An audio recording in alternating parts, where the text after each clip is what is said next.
What's up, man? You try. This is the funniest part is trying to figure out how to start a video. Dude, that's One one thing I month. could never do is start anything. Have you ever like thought about like starting anything? I don't know. It's the hardest part of any conversation is like, how do I begin? It's like double dutch when you see like the black girls, they're like doing the count, like, how do I get in? How do I get in? Once you're in, you're good. But right now, we're like, how do we get people? What do we do? I think we also got to introduce what people are watching. If I'm not, I might be wrong in this, but I feel like we should tell people that this is our first episode. This Unless is the first episode. this is the first episode, we don't know what we're doing. We're trying our best, but this is the first episode of Guilty Conscience. That's I'm Rishi right. Mathur, I guess. You're Rishi Mathur. I'm Alexander Payne. I hope you're Rishi Mathur at least. And in this show, we're just gonna take a topic, right? And then we're gonna basically talk about our philosophies on it, right? We're gonna I mean, that's the point of the show. philosophize. I literally, if that's how you want to view the show, I view the show a little differently. I view the show as you're my therapist, and I kind of have a lot of problems in this world that I'm trying to get off my chest. I'm also trying to understand this world a little bit better. So I need Mhm. either you to refine my thoughts, or I feel like we can come together and refine each other's thoughts on how this world is viewed. Because here's the thing, I'll tell you this. Ready? Mhm. I went to CVS not even that long ago. I went to CVS and I bought Coronas. And the Mhm. dude who I bought the Coronas from, he literally goes like this. Oh, okay. That's how you want to play this? It's your life, man. And I was confused what the fuck he's talking about. And then I found out he had a problem with me buying Coronas because of the virus. Like they inject the virus in the body, and I don't understand how this thought process. Like, and it's not a one person thing. People across the nation. The Corona sales plummeted because they associated the name with the beer, Virus. the name of the virus with the beer. And it's like, what are you thinking? And I wanted to My smack the person. Yes. So my question to you as your black therapist, which is that's another problem, is that you have a black You're not therapist. black. You're as white as Steph Curry. Let's get that straight. I wish I had Steph Curry's white money. My question is, why did you get so angry? Here's why I got angry. Because I got angry because there's a level of stupidity I can handle. As like a person who does dumb things all the time, everyone has a level of stupidity threshold. This has to be it. Judging me to buy regular beer. If I bought Stella, Right. he wouldn't have that attitude. It's a Corona, he had that attitude. So either he's racist against Corona beer, or he had a Okay. problem with the virus. And the guy was what color? He's white.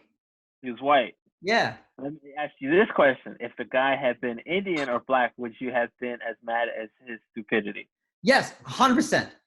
I'm less angry of his whiteness. I Okay. give him more. I give him more leeway because he's white, and that's the thing. I think that's a problem. It's like, have you ever seen like a black police officer, and you're Yes. more scared of him a little bit than the white police officer because you know he's gonna be harder on you because of just He's got to fit in. yeah, exactly right. That's Yeah. why I feel like if you're Indian and you're judging me, I'm like, use common sense, man. You came to America for a reason because you have some of it, or you're at least somewhat edgy. Like, they're not saying dumbasses over to America. India's that good. They're not saying anyone stupid. They're saying smart people. And if your parents are immigrants and you're not the immigrant, then your parents had to beat that simplicity of that common sense into you. So I'd be even more pissed if you're Indian. Now, if you're black, I'd be angry as shit because here's the thing, black people go through so much racism as a Mhm. society, as in general, right? Like, you guys face racism more than I'll ever face racism. I'll face racism, like, go back to Iraq. I'm like, all right, cool. Okay. But like, that's it. Other than that, when they hear I'm Hindu, they treat me like a white person. That's basically what that is.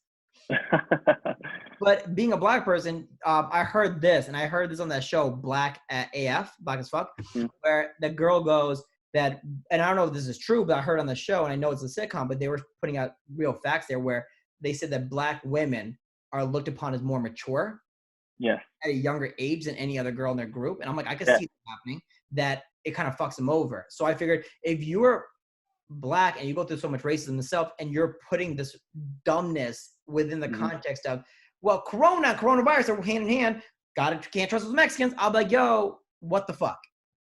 It's true. Black women are looked at as more mature. Like if you do your facts, you would know that Stacey Abrams is actually 12 years old. She's she's a potential vice president nominee at 12 years old.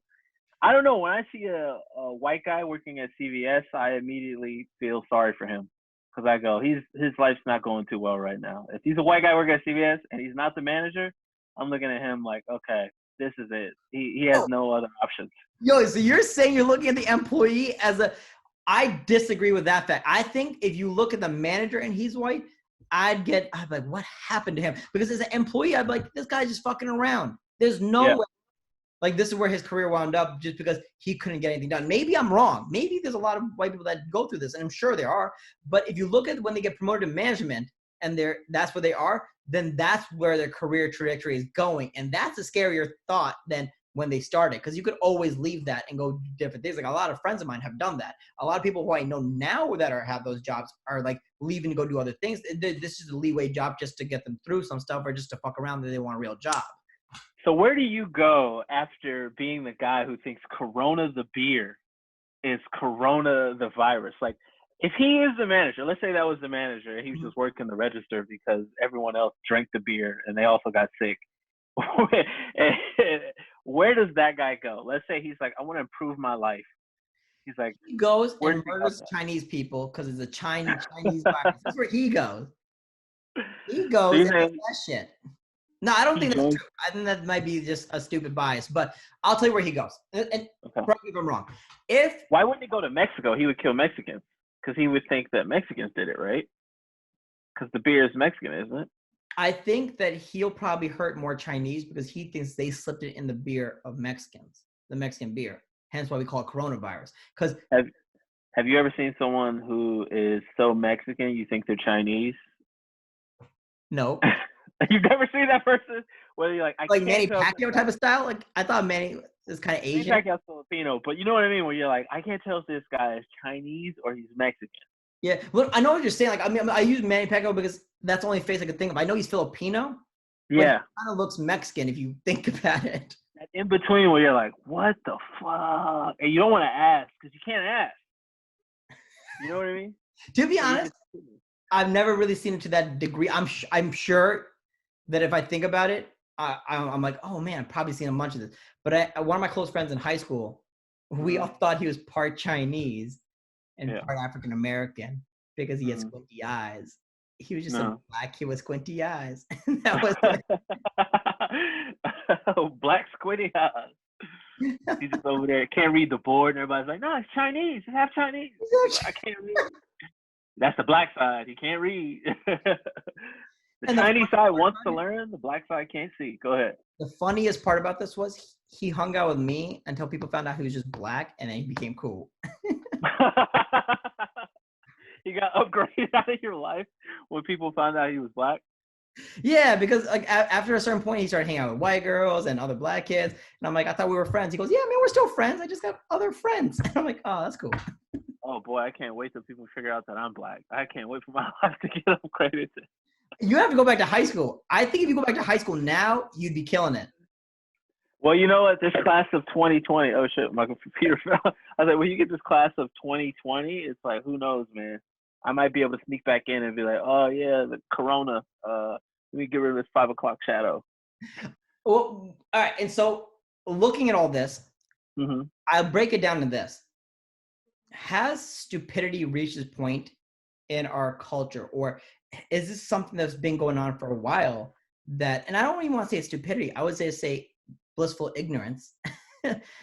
How has this always been going on for years and years and generation after generation, and we just never found a simple solution? Or because if you look at this philosophically, humans in nature, we're reactionary. Yes. Right? We're very emotional. And if anyone's arguing this, that, oh no, I use logic more, shut the fuck up. No one in history of humanity uses logic over emotion 90% of the time. 10% of the time, sure. But 9% of the time, you go by your gut. I bought this hoodie with a monkey logo on it off a gut because I love the name Hamonkey. And that's my logo. And so because of that, I drew a monkey on a hoodie, and I was like, this is fantastic. Because of emotional attachment. Emotional attachment. Yes. Right? And I agree with you. I also feel I'm more emotional than logical because whenever I have to like take a dump and I'm in public, I immediately want to cry. That's my first response. It's like, I gotta go to the bathroom. And I go like, why am I getting so sad? Like, what's wrong with me? Let's break this down. Why do you get sad?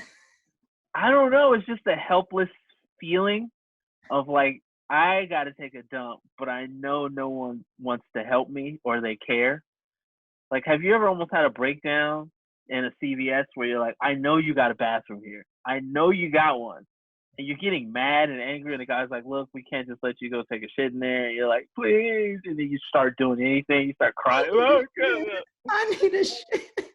please, I'll let you say it. It's word. You can do whatever you want. And the moment when you got to take a dump, you'll let anyone do anything just so you don't shit yourself. Yo, I've been there. And that's an emotion. That's an emotion. A logical person would just be like, you know what? I'm just gonna I'll shit on the street. They'll buy the toilet paper.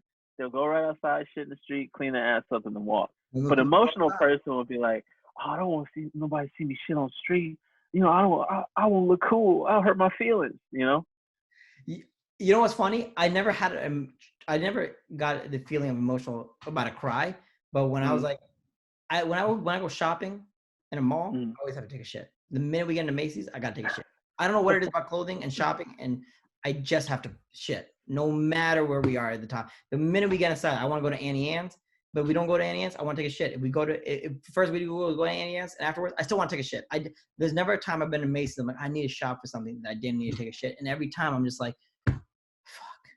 Now what do you think that has to do with the lack of choices, or having to make a choice is what makes our body go like, all right, we got to get rid of this excess. Like, we got to do something. You know how it's like when you throw a kid in the deep end and be like, all right, I learned to swim. Just survival. I think that's what our body is doing. It's like, listen, you're in the mall, you're in the wilderness, you got to take a shit. What do? Go. So your body's giving you SAT questions to be like, let's figure out what's going on here. Like, hey, you're in the mall, you got to take a shit. The train's going 64 miles per hour. What's going to happen? You only got $30. Come on, what you going to do? What's it going to be, man? Make the decision. I know you don't like shit in public, but are you going to do it? Are you going to do it? Are you going to do it? Now I learned how to shit in public. And basically your body is those are actually real world things you need to be ready for. Your body is the only one getting you ready for things, really. Right. School has never gotten you ready for that. School has never gotten me ready for much. I'm failing now. I went through so many years of education. But it kind of like goes through, and like all this like reminds me of like, I don't know how to put this into context, but like I once had a friend like all of this moments kind of reminds me of like when I was in college and I was getting drunk with a buddy of mine, and we had this chicken nuggets box, and on the back it says you could use a conventional oven or a microwave oven. And the conventional oven was like 450 and this, and he's like, I don't want to wait. This microwave oven, it seems like it's gonna be done in 3 minutes, man. I want to do 20 minutes. I want to do this 3 minutes. I'm like, all right, put it in the microwave oven. He goes, they don't have one. I'm like, it's right there. He goes, that's a microwave. I'm like, that's the same thing. This dude didn't know what a microwave oven and the microwave was. He thought they were two different things. And when you told him, what was his reaction? He refused to believe me. It took me 5 minutes. It literally took me, I'm not fucking with you. It took me 5 minutes to convince him, like, that's a microwave. That's not it's the same thing. Microwave oven and microwave are the same thing. He goes, no, man, microwave ovens are those small things. I'm like, that's a toaster oven. He goes, no, toaster oven, you put bread in and you slide that down. I'm like, no, a toaster oven evolved from the sliding thing down into that thing goes, that's a microwave. I'm like, that's the same thing, man. So what you're saying is, in that moment, you helped him out. You helped him achieve a goal. He ate the chicken nuggets. In that moment, you were technically, is what I like to call it, you were spotting him. Yeah, I guess you could say that. I was a part of his buddy system.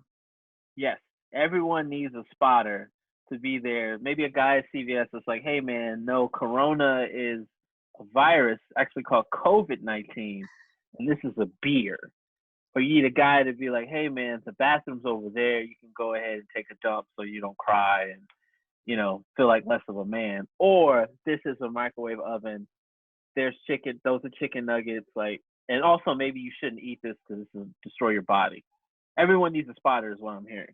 Right, exactly right. I mean, you know what's funny about the term spotter? It it reminds you of a couple of things. One, in the gym when you get the spot, right? But also, this goes on double levels when a girl has her period and she's a tampon. It's a spotter. It's a spotter for her. Spotting.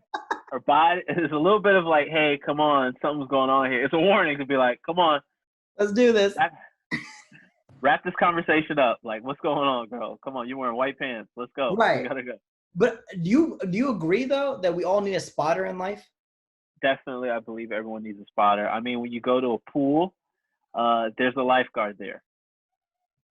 I myself have been in multiple pools, and almost every time when no one is around, even when people are around, I've almost drowned every single time.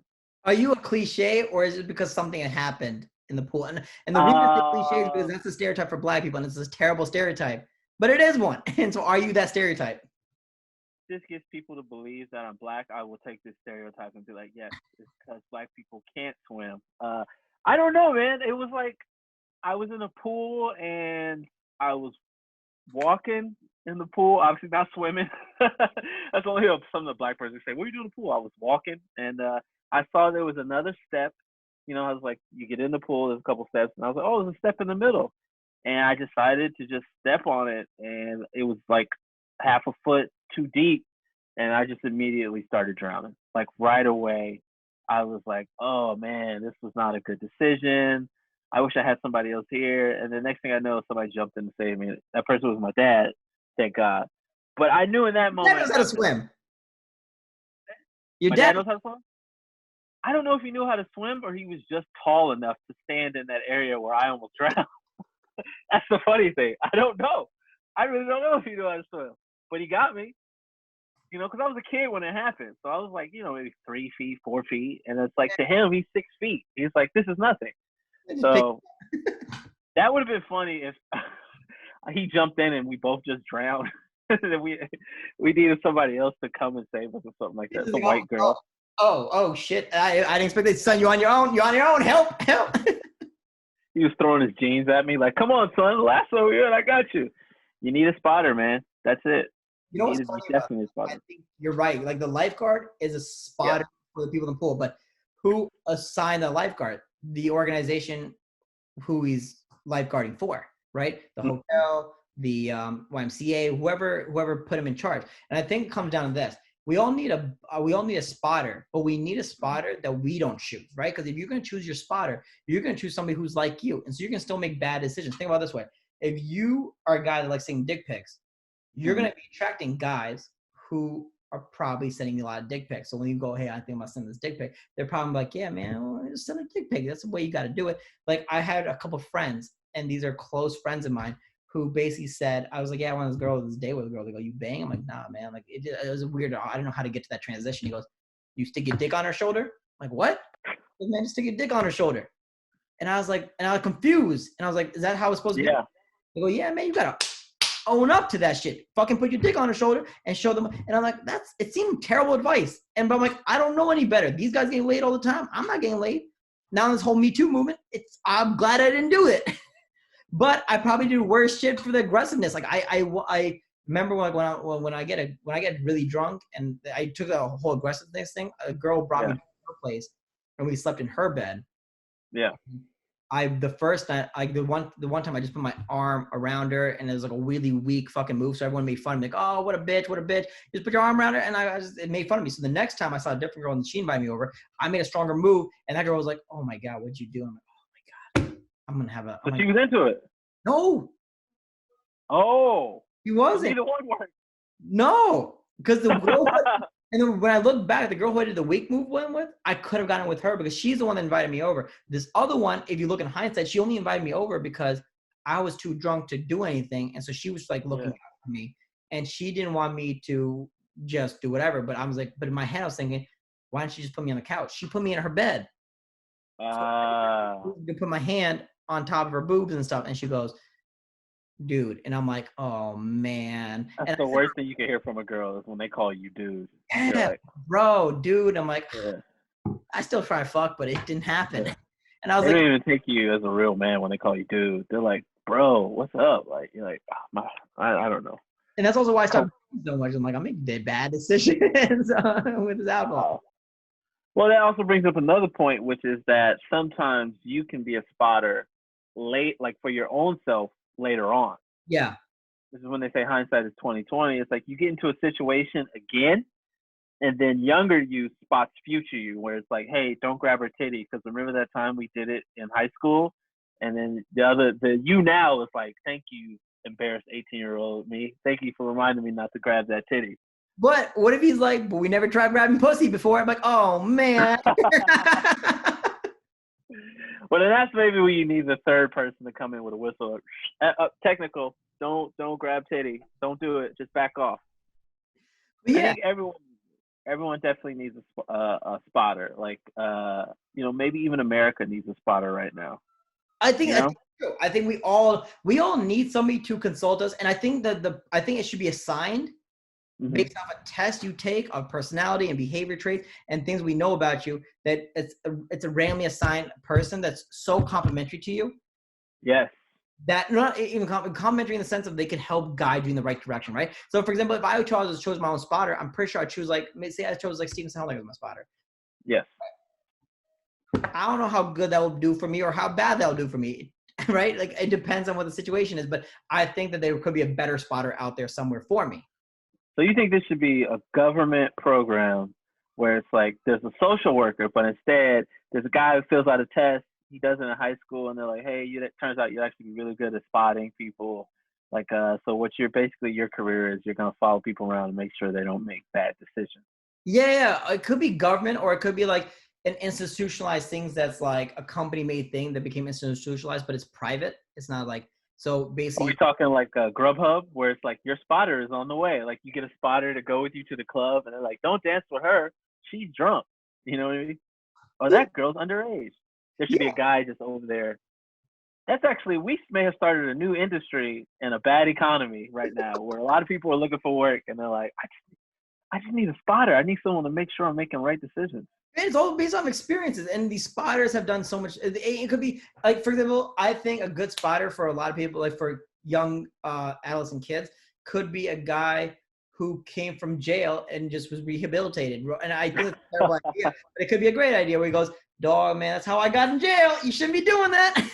It's got to be a black, or like somebody who went to jail and then studied to become like a paralegal while they were in jail.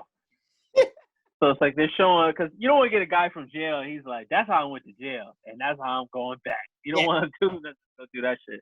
You want somebody that's going to be like, you know what, I'm trying to reform. yeah. You know? Like here's what, like, and if I say for example, I know we've done some stupid shit in our past. Like for example, here's something I think I did dumb that I didn't realize was gonna happen twice in a row. So for example, you talked about you drowning in the pool by just stepping in, and I don't. Yeah. And that I would love to have been there when that happened. I wouldn't have let you drown. I probably would have let you drown a little bit. I probably would have let. I would then be like, hey, he needs out. He needs out, and I probably wouldn't have been the guy saving you because I realized over time that when things come down to crunch, I don't know if I'm a flight or fight person. I'm probably more of a flight than a fight person. But Yes. stupidity in me that has an ego may want to stand there and get his ass kicked, because I've been in situations where I could have just flown away and I just stood there and just was like, I got to do this. But then I also realized I never was a guy who saved people. I tried saving somebody, but when I saved this person, I didn't really save him. You say chicken nugget guy. Well, I guess I did. But did I make Yeah. all right, here's the thing. Chicken nugget guy's also going to have kids one day. Did I steer him correctly? I steered him in one direction, but did I steer him correctly in life? I don't think I did. I think Kids are gonna grow up not knowing what something else is. He goes, "That's a microwave oven." His kids are like, "I don't even know what you're talking about, Dad." you may have helped him more than you know, in the sense that when he was like, he was so resolute, he was so sure this is a toaster oven, this is a microwave, no, this doesn't exist. And then you showed him no, and he cooked it and he ate that delicious chicken goodness. That right there showed him, hey, I can be wrong, and that I should be open to other people's opinions. You in that moment did so much more for him than you realize. Like the memory of chicken nuggets is now tied to you, Rishi, and microwave ovens. Think about that. You're responsible for that. But here's the thing though. If that is true, then this guy cannot stop thinking about me. Because think about how many times you run into chicken nuggets as an advertisement and microwaves in your life. He's gonna be on his deathbed like Citizen Kane, and he's just gonna whisper your name like Rishi, and everyone's gonna be like, "Who the fuck is Rishi? Who is that?" They're never gonna know, but it was like he taught me about chicken nuggets. This is gonna make a whole film about this guy. You were his spotter in that moment. You showed him the power of what someone else's vision can do. That's Think fair. about that. If Uh, somebody had been there to say, don't take that extra step, I probably wouldn't have drowned like that or started drowning. I definitely killed a couple brain cells. no, Definitely. I guarantee your spotter would have told you, take that step. Oh, do it. Do it because it's a life lesson learned. I get what you're saying, which is don't be curious. That's my life lesson. Because Curiosity. I think a good spotter allows you Mm-hmm. to fail more than Mm-hmm. succeed, and allows and pushes you to do things that are outside your realm of abilities or towards your fears. Because he'll show you, like, for example, take Will Smith. Will Smith's my spotter indirectly, Right. Okay. and if it wasn't for Will Smith, I don't think I probably would have gotten into comedy. I don't think I would have done a lot of things. Even though I got into comedy because of Conan, I think I stuck Yes. around because I like Chappelle and all these guys. But I think I stuck around because of his philosophy started back on YouTube and before that, where even way before, where he always talks about on the other side of fear, Mm-hmm. exhilaration is probably the best moment of your life. Mm-hmm. So if you move past fear, you'll go through things. And he goes, so if you, for example, went into a pool and you were drowning, Yes. you tell you do it again, go back in the pool, do it until you get over this fear and over this thing of like death, and because death is going to hold you back from actually learning the solutions of swimming or whatever it may be. If you get rid of that idea like I may die and you just get in the pool and you stay calm, you'll probably figure out how to swim just being there. It sounds like Will Smith is indirectly responsible for a lot of people's deaths. Yeah, he probably could have killed a lot of people. There's a lot of people right now at like heaven, and they're like, "What happened?" And they're like, "Ah, Will Smith." They're like, another Will Smith. I swear to God, when this guy dies, he's going to hell. It's like we watch his videos on YouTube. Yeah. All right. It's either him or Trump. It's like, how'd you die? Well, I drank some bleach. They're doing the comet cocaine bombers. Are you doing that? The comet, was it coffee creamers and stuff like that? Drinking chlorine. No, I tried. That's an example of a bad spotter. A bad president can be a bad spotter. But Where if it's like, president is a spotter, if somebody was there to spot, I'm like, yo, you probably shouldn't say it that way. I know what you're trying to say, but you shouldn't be saying it that way. You probably should say like, hey, I see the effects of bleach and chlorine. Is there a way we can try to figure out how to eliminate this virus by utilizing these substances or the elements or molecules or whatever chemistry behind it? Maybe he's curious to know that. That's not a bad question. But to inject it, that's probably a step in the wrong direction. so you're saying like a Dr. Anthony Fauci who comes up after Trump says everything and says, no, that's stupid, that's wrong, don't do that. He's the spotter where he's like, Trump says whatever he wants, and then the doctor comes in after and is like, it's not, you know. I think I need more of a on-hand spotter, like conducting a symphony. Yeah. You know what I mean? If a guy's in there just doing his solo, all of a sudden the next thing you know, the conductor comes in and is like, you're a little low. Come on, pick it up, pick it up, pick it up. I need that kind of spotter that's right there looking at me going, you know, you can do a little bit better. Trainer spotter, like, another rep, you got it. That kind of guy. I need that guy everywhere I'm at, whether I'm in the car, on the subway, like, you know what I mean? I need somebody to be like, you know, I'm about to eat an edible. They're like, it's 6 o'clock in the afternoon, bro. You got a lot to do. Maybe you shouldn't eat the edible now. So what we're looking at is we're basically creating an organization that does everything. It's kind of like Peloton, but we're also making a Peloton into a Peloton gym as well, where you have actual spotters there and virtual spotters. So if you need help in life and maybe you can't afford a real spotter to be next to you all day, you have this virtual guy. But if maybe some people just need that virtual guy, not the real guy, but maybe some people need a real guy. And so we have this whole organization where we have a figuring out who could spot who and how should they spot it. And that comes down from a quiz. And if the quiz is... Yes. And I'm going to say we're going to do, it should be like TaskRabbit, where you can just hire them for certain times of the day where you go, I need spotting from 10 to 2 on weekends. I don't really need it during the weekday. I'm good there. But on weekends, I need someone to watch my ass to make sure, like, let's say you're a drunk white girl and you always getting drunk in the club and you're worried somebody might do something to you. Imagine if you could hire a big black dude as your personal spotter to be like, hey, man, don't fuck with her. Or like, I wouldn't do that if I was you, Bethany. You know? That's a great thing. And think about how much money we're going to save them on therapy bills. Think about that. But aren't therapists spotters in a way? No. They're not, because they're after the fact. That's fair. So they're like Captain Hindsight, basically. Yeah, therapists are like Band-Aids. It's like after you cut yourself, they put a little thing on it and you go, but I still got this scar here. And they're like, well, I'm gonna cover it up for a little bit, but you don't have to get used to that. I'll give you makeup. Yeah. Yeah. A spotter is like, a person that's there like, hey, you don't It's like Minority Report. He prevents you from doing something. He stops you in that moment to go, hey, you don't want to do this. You're gonna fuck up really bad. Right. This could be a whole industry right here. I don't disagree, because you know what? I've always needed one, right? I think my brother needs one because he tried to kill me like 1,000 times when I was a kid. People throughout history have always had spotters. Michael maybe not Michael Jackson. Michael Jordan had Phil. He had Scotty. He had Dennis at the end. It's like everyone, Kobe, Shaq, they had each other. Hey, check you. What are you doing? What are you doing? Bill Brennan. Jerry Seinfeld had Larry David. Mike Tyson had Customato. Bill Gates had his mom. There you go. Everyone needs a spotter. There's so many different people where you're like, yeah, you need to check yourself, I also think kids need spotters too, because like when I was a kid, you know about Bengay? Yes.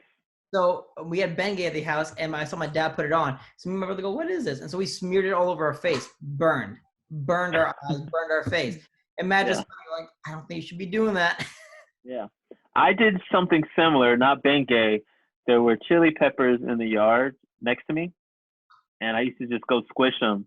And like any kid, I never washed my hands, so I just fucking wiped my eyes and my mouth and my nose, and I ended up pepper spraying myself.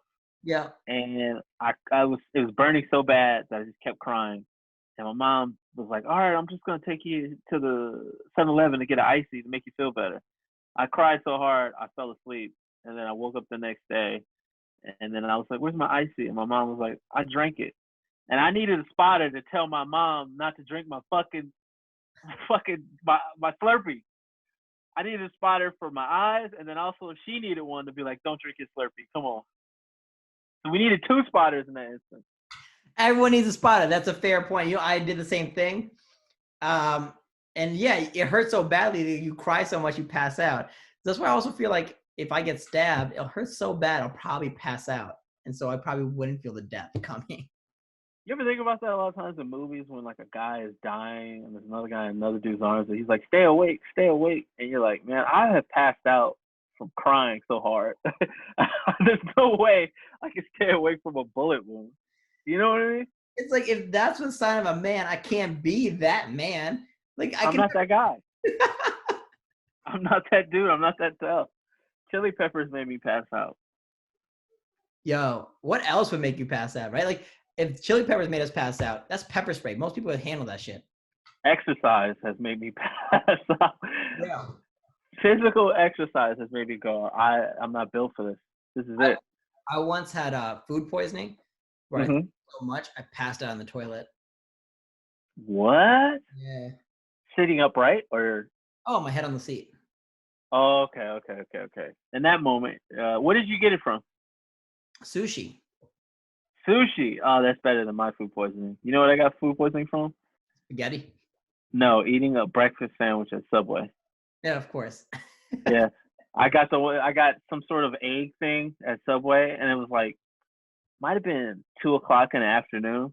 Yeah. And I was like, yeah, it's still good. And I ate it, and I mean, I was just fucked up, That also brings in yeah, go ahead. We could promote this and sponsor this, because I did a Subway commercial. I feel like I should have some clout with them. Yeah, you might want to tell them to watch those eggs a lot more closely. That's the one thing I would tell you, I have not been back to Subway since then. To be honest, though, you're right, though. I think organization could use spotters, too. Like, think about how many sexual assault cases Tinder had and Uber had and all these people had. Yeah. People need people. They need somebody there to say, hey. That actually might make it safer if you just had a guy in the Uber riding around with a video camera the whole time. Like, just make sure everything's good. Just the guy that's spotting all the time. You know what I also think? I also think that police officers need spotters because they're doing one or two things we're seeing. Either dancing with black people or shooting them. That's the only things I've seen.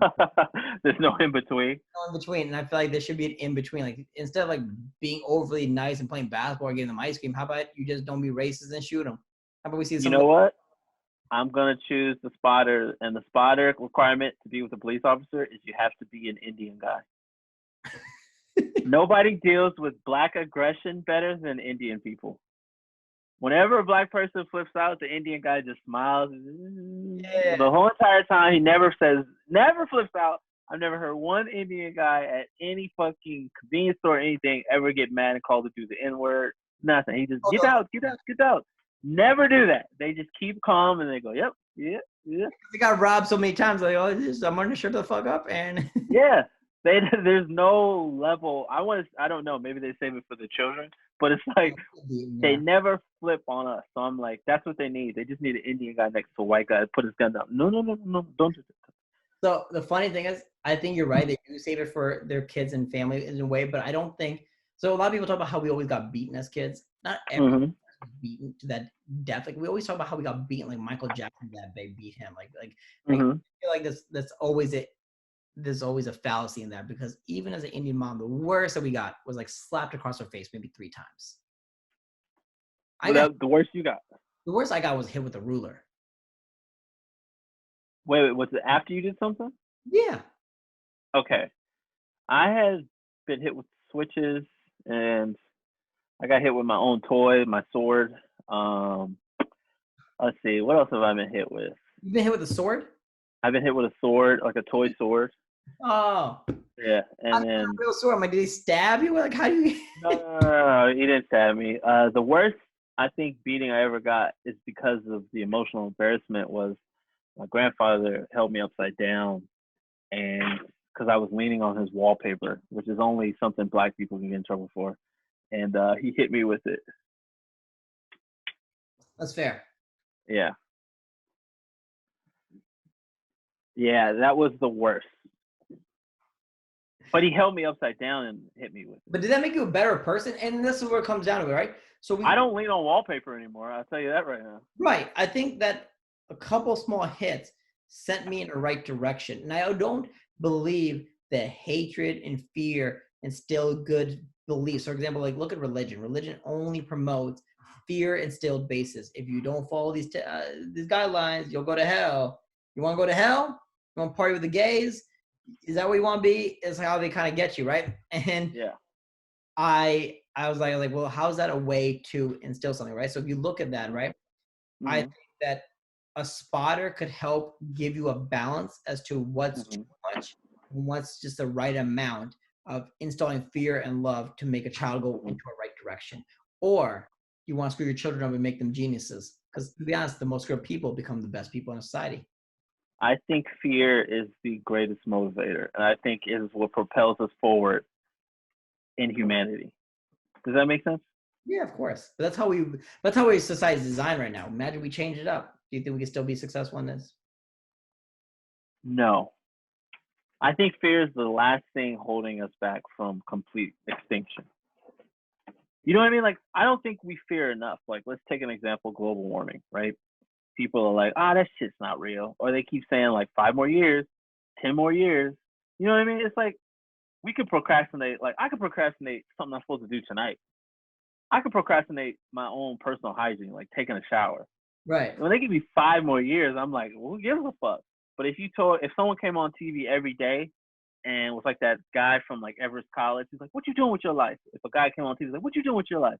You know, penguins is dying right now. You're going to die too. If he just points at you and he has your name and your driver's license and he puts it on the camera, like, you're going to die, Rishi Mathur, D577893. You'll be like, oh, shit, I got to do something about this. Announcing my personal information, man. Just see how scared you got? You see how fearful you were? Where you were like, whoa, this got too real.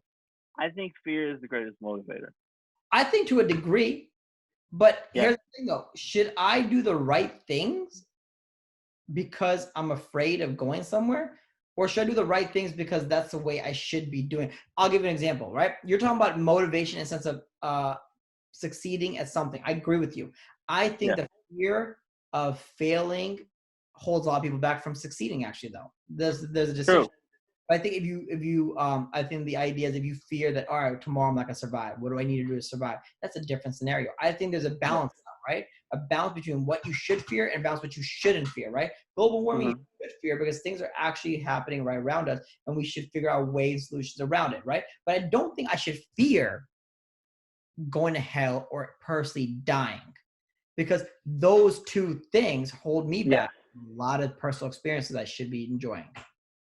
True, but what if like the guy who's afraid of of going to hell. Like, what if his alternative was he was just gonna fuck your wife?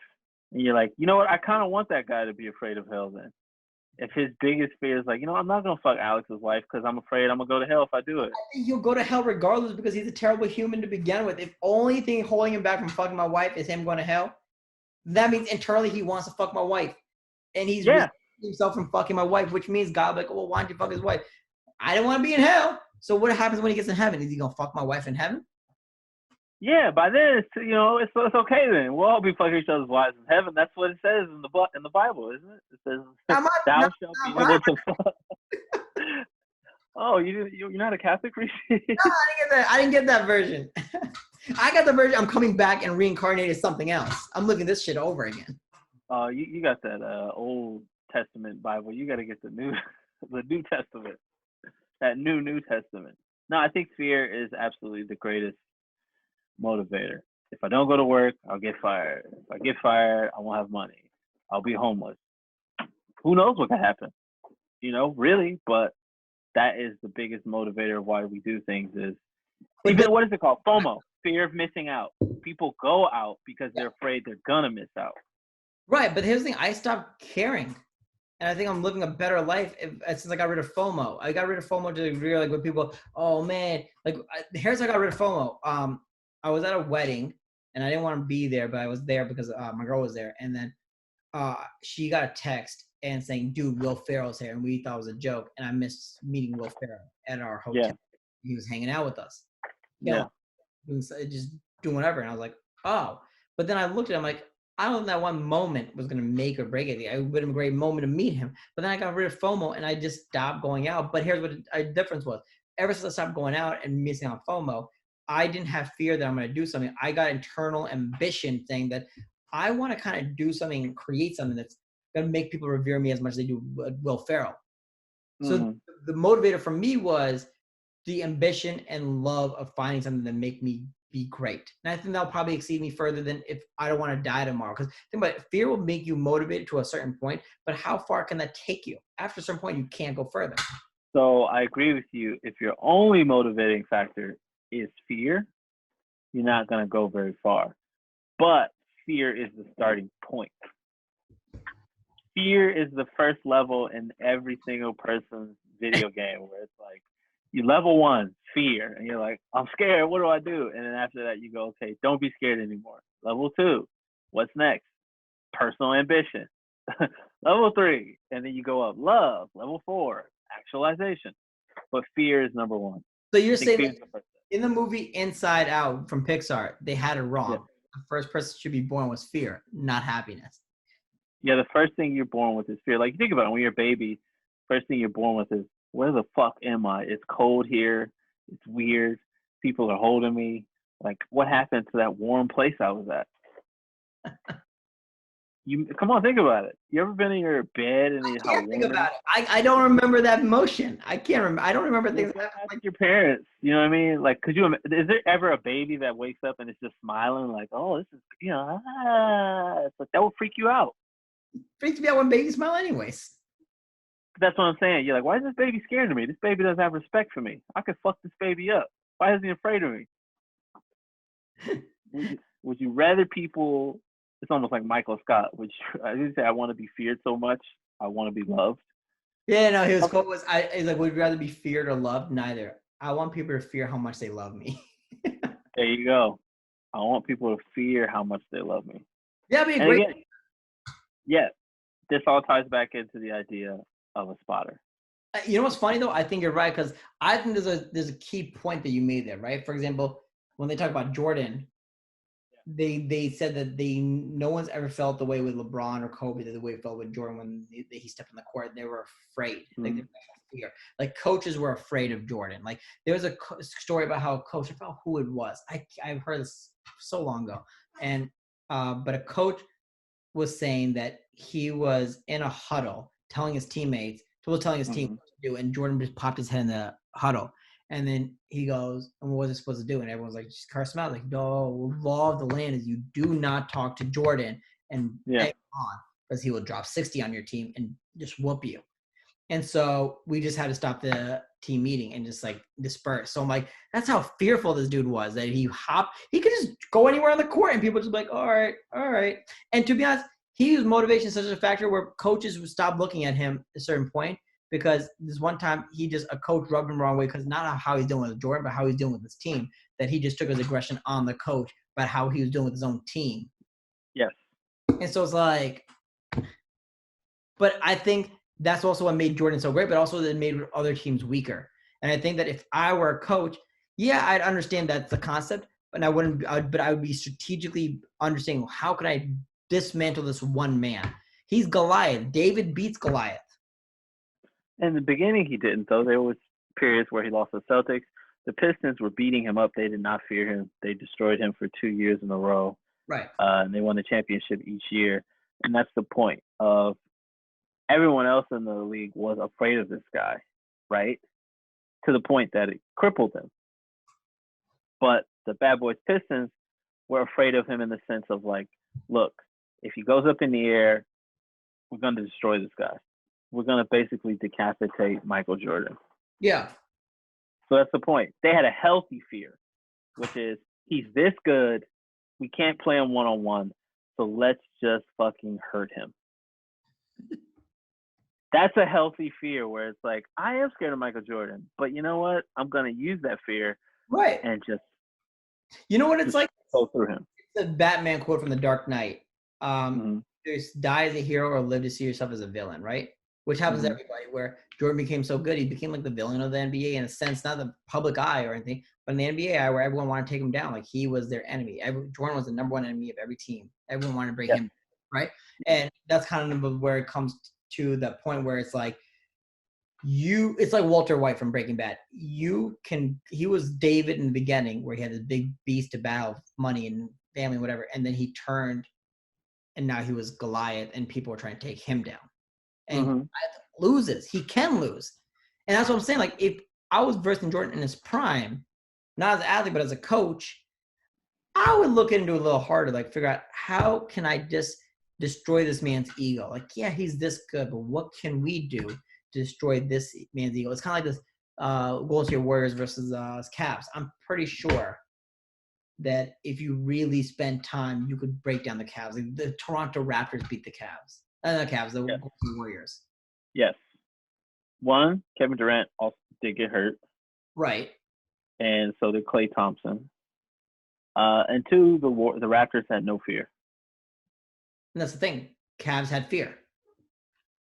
Wait, we're talking about the last one with the Raptors? Or we're talking about both, right? Because last year, you're right, Toronto didn't have any fears. They had nothing to lose. They already lost too much. Whereas the Cavs felt like they had everything on the line. This is their chance. They have to do it. And they lost. I think the Cavs had experience with playing against the Warriors. They lost the year before. And then they were like, okay, we lost last year, so there is no more fear. We know who these guys are. We can beat them. And they did. You know? They did, yes. But it all starts but it all starts from the fact of, okay, we're afraid of these guys. Because then fear creates respect. So you know what I mean? Right. You're basically saying that we should be born and instilled with a lot of fear, but then figure out how to control that fear and not let it take over us. And once we're able to do that, we should be able to move forward with our lives, controlling fear and having full control of it and knowing when to use it and how to use it. Yes, you know how to use it as a motivator, know how to. What it will do for us. Yeah. It's like, there's a reason. Life should be like a scary movie where it's like you should know when to run and you should know at what point this is just a jump scare and go, you know what? The killer's not going to come out yet. This is still way too early in the movie. She's like, no, man, this is like 30 minutes in. You're like, they don't kill me at least till minute 45. Like, I got 15 more minutes. Let me chill. And then when you're going, all right, let me chill, that's when the spotter comes out and goes, nah, you need to start working harder. Yeah. You need a healthy balance of both. You're like, I don't feel the next step. But then the spotter comes in and goes, nah, you should be afraid of that step. And I think that's one step in the hero's journey. And so every one of us is going through a journey. And I think a lot of us misstep that. So I do agree with you. So then I think the person who's going to help you understand fear balance cannot be a spotter in the sense of our eternal spotter, because these guys can only know so much. I think it has to be the gurus, the people we go to seek wisdom from, those absolute wisdom seekers who sit there and just think and understand everything about it. It's kind of like Buddhist philosophies, right? Where they teach you about every aspect of how to utilize yourself, your mind, your spirituality, et cetera, how to be one with nature, how to be one with yourself, how to be focused, how to do this and that, et cetera, right? So you're talking about drug dealers. What? You're talking about drug dealers. Basically. Those are the only people that have that enough time to just sit around and do nothing and think. Potheads and drug dealers. And to be honest, yeah, they're pretty wise people sometimes. They are, because their whole entire job is waiting for someone to come pick up drugs for them, or them to go deliver drugs to them. Yeah. And they're already operating outside of the society, normal society. You know what I mean? But it's like drug dealers didn't get a $1,200 stimulus check. They didn't need it. Their economy is not our economy. There's never a time when they look at the economy sheet and they're like, drugs are down. It's like drugs is always right there. They're fine. Steady. And it gets better when the economy collapses because people need it to survive past whatever this is. So drug dealers are looking like, yes, this is getting. So they're already on the opposite side. I 100% agree with that statement and that notion. So what are we trying to distill in this sense then? I'm trying to figure out, where could we distill the most human basic philosophy? Because internally, if you look at our internal traits, so I've seen a lot of different aspects of what people talk about. So Patrice himself was kind of a philosopher. Chappelle is kind of a philosopher. Every great comedian, George Carlin, all of these guys have stories, and they're basically sages in a way that help us navigate through our life. So in this episode, I guess, of this podcast that we talked about from the corona to now, like having a spotter is great to have because it helps us move forward and continue it. But what are some of the traits we're going to be looking at for the spotter, and what do we need to have? And I think it has to be individualized to the individual, right? So for example, like Michael Jackson is a spotter, but not because of his career, because to be honest, Michael Jackson's dad was the reason Michael Jackson became Michael Jackson for his career. True. And he also became the reason he became Michael Jackson, the guy who had a childhood and wanted to smell little kids' booty holes. Right? And so that's okay. Yes. So the spotter cannot say, all right, well, what happened was unfortunate. It made you the biggest star in the world. But how do I spot you, Mike? Well, I'll tell you this. Just don't put a playground in your backyard if you want to be smelling up kids. I understand there's no one going to stop you on that, but just don't make it very evident that you are touching kids and this is the way you're going to do it. So I would say you need to split the categories, right? You have an accountant. Yeah. Right? But that's not the same person that you go to if you want to plan a wedding. Right. That's an event planner. So the same thing with spotting. You have your career spotter, the guy that goes, hey, man, you want to go to this meeting? You want to go there? You want to do this? But then you also have the 10 to 2 guy, your personal spotter, where you're out and he's like, hey, man, just tap on the shoulder, say hello. You don't want the same guy that's aggressive, like, yeah, make that deal, to be out there with you at the club because he's going to be like, yeah, slap that hoe, slap her. You don't want that same guy. So you need a different guy to help you out in different aspects of your life. So basically what you're saying is that every aspect of your life, you need somebody next to you at some point, and depending on how the circumstances is, like, for example, what we're looking at is no one can do anything on their own. And right now we're trying to be a bunch of like LeBron Jameses and Michael Jordans, where we're trying to take the game ball and make sure we get the shot clock. We want to be the hero ball. But I think what our society better is if we stop playing hero ball all the time and start doing more of the triangle offense, where we get everyone involved, and which means in our lives, we seek people to help us make us better in different aspects. We go grocery shopping. We're trying to get that high because our eyes are becoming bigger and we're getting hungry. And some guy goes, no, man. We're on a diet. And if you want to eat something that you already used it up, last week was apple pie. This week, I'll give you one Twinkie, but you can only buy one Twinkie at the counter. And that's as far as you can go. But if you want to indulge, that's as far as you can go, because if you go further than that, you're kind of fucking yourself over, right? So we're looking at a whole scheme of plans of how we're all helping each other at all times. But the question becomes this. I get annoyed by people really quickly. So how can my spotters, like, I get annoyed by people just talking to them all the time. And the sake of these things, I hate what's happening out there, but I love that I don't have to go to stupid weddings. I don't have to go do a lot of things. I'm able to sit by myself and think. And I'm also making more right decisions, but I'm still making a lot of wrong decisions, but I'm making some right decisions. So how can I have a spotter who will know the balance between when to leave me alone and when to, and I guess how would that work? Because you know what I'm saying? Yes. So in Yeah, that situation, you need aspects of what if I just want to be by myself in the grocery store? What if I want to make bad decisions? okay, so in that aspect, you just asked me those questions, right? Therefore, I am now your spotter. And Oh man, how the tables have turned. as your spotter, I would say it sounds like if you want to be alone and you're like, I just don't want to be outside the situation, it sounds like you're on your path to becoming a spotter. Look at that. You know what's funny about this is the fact that I'm in such a very peculiar circumstances that doesn't matter. But then Yeah. asking these questions, when you put that in context, I guess you have been my spotter for this moment and I appreciate Yeah. it. Thank you, man. And Works like, yeah. without that help and that balance, I would have been a lost soul. Yeah. It's just like Alcoholics Anonymous. It's like, hey, you get a little chip every now and again. You feel like you want to take a drink. Just call up your sponsor, spotter, and then you know what? You say, hey man, I feel like doing this. You go, nope, good. And then every time you can be alone for the rest of your time. That's it. Right. And the one thing we're going to say is that if you're going to choose a spotter and you Mm-hmm. don't have the system in place right now, what you could possibly do is don't look towards your really close friends who have similar viewpoints. Look for Yeah. somebody that you either have idolized, not in the sense of like a Michael Jordan, they're famous and stuff. You idolize their drive, their whatever. You look at somebody and go, this person may not be like everything, but like, I think the guy's going to be going places. Like there's something about him, and talk Yeah. to that guy. And maybe that guy could be your spotter. But once you figure out there's something like, I don't feel like this guy's treating me the right things, you find somebody who you believe will guide you in the right direction. And that's what it takes. But the thing is, you have to be truthful to yourself to a degree where you go, what's going to be good for me? And maybe the guy's going to drive you things that you're like, I don't want to do that. But like, for example, I think my girlfriend became somewhat of a spotter for me because every time she pissed me off, I started to work harder somehow. Like I get Yeah. so angry with her, I decide to go work. Yeah.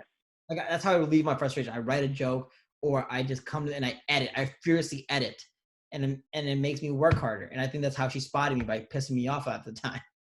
So she knows what to do. She knows like, okay, you're so like, I'm gonna remove myself from the situation that she goes, I have to pick and prod at you and get at you.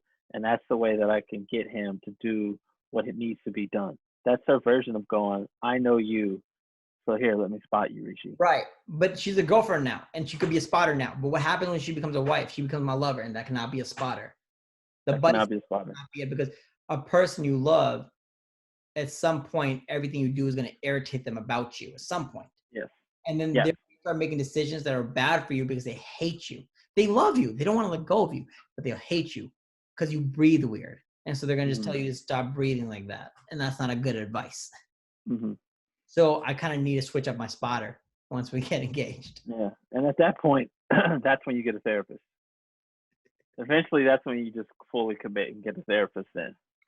Because then no one's going to want to be around you. You're going to be married. You're going to be talking about married problems. Everyone's going to be like, oh, here we go, married problems. Yeah, this shit again. Yeah, that's the final step. You go spotter, therapy. Well, what are my married problems like? I can't do anal anymore. It's bullshit. How do you get anal going? Again, a spotter is just going to come like, you should be single again. And you're like, well, that's not what I really want. I mean, it is, but it's like, don't want to break up my marriage to do this. But what is spotter? But what if spotter go back to being single? I think here's my theory of the spotter. If I was a spotter in those situation, I'd be like, what happened? And I'd probably find the root of the cause of the issue and see if there's a resolution for that. If there's no resolution, I'd go to the single. But if there's a resolution, there's always a resolution. So a spotter for Rishi would say, you want to do anal, stick a finger in your own booty. That's what you're saying your spotter would say. He would say, just stick it in your own butt. That's what I got a bidet for. Shoot up my asshole. Yeah, you said you can do it yourself anytime you want, in the shower, wherever. Yeah. Yo, somebody told me I was using bidet wrong. I'm like, no, there's a couple different versions. So if you have a Japanese bidet, I want them to know straight. There's a couple different versions of clean your ass. There's one that sweeps it and cleans your ass, but there's one that just goes right up. And it's a power one. So it basically, the whole point is, it's a colonoscopy. Yeah. It just helps you release anything that's in there by shoving water up your asshole. And just... That one I get. There's one that does an arc. Yeah, so basically what it does, it doesn't shoot up. It shoots, it hits you at a right angle where it doesn't shoot into it. It just does enough that it cleans everything off the rim. But it trickles down. It doesn't like like rain on a windowsill. It's just like one just goes, and the other one yeah. goes, shoot. That one's like a finesse. The other one's like a Well, I power. don't even know if it goes down. I think some go down. When it hits your butt, it just slides to your balls and goes down.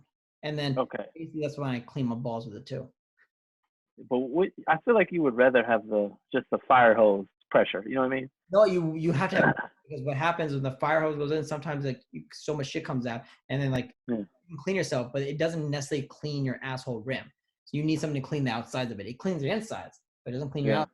So you need, and also if you try to clean your outsides with it, it hurts too much because the whole point is not supposed to hit you. It's supposed to. So I haven't had my asshole hit yet, but like if I was going to choose what bidet to use, I want that like 1963 fire hose civil rights. You know what I mean? Like the kind that was knocking black people. I got one for Sunham, $30. It just woo. It's $30. $30. The one that we have here is like 200, but this is like stuff. The one I'm telling you about, $30 hooks up. It doesn't have warm water or warm seat heater. Cold water like a fire hose and just rocks you. Oh my God! You wouldn't even need coffee. You just shoot your asshole full of water in the morning. You just go. That's what I did. Okay, all right. Let's see what you got. You got that's her spotter. And I spotted you. See how this works? The mutual benefit. Maybe it's not a business. It's a back and forth like buddy system where it's like, hey, you spot me, I spot you. Yeah. You know where I got the idea for buddy system from? Have you ever seen the movie Heavyweights? Yes, of course. Buddy system came into play where I think when you announced it, that's why I had a joke about it where I saw that movie and he goes, I got everyone on the body system. They go, the body system, buddy! And everyone's like, buddy!